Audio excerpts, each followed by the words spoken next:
தன்னுடைய 82வது வயசில் முதல் சிம்பொனியை உருவாக்கி லண்டனில் அதை அரங்கேற்றம் செஞ்சிருக்காரு இசைஞானி இளையராஜா.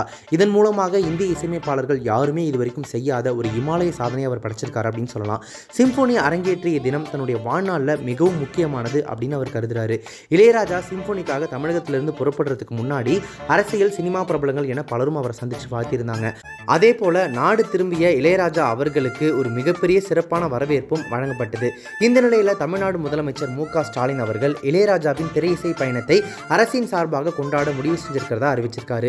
இது தொடர்பாக வெளியிடப்பட்ட முதலமைச்சரின் எக்ஸ் தள பதிவில், லண்டன் மாநகரில் சிம்பொனி சாதனை படைத்து திரும்பியுள்ள இசைஞானி இளையராஜா அவர்கள் அவரது பயணத்துக்கு வாழ்த்திய என்னை நேரில் சந்தித்து சமீபத்தில் நன்றி கூறினார்.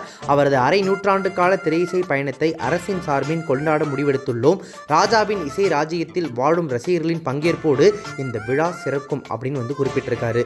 இந்த அறிவிப்பு இளையராஜாவின் ரசிகர்களுக்கு மகிழ்ச்சியை ஏற்படுத்தியிருக்கு.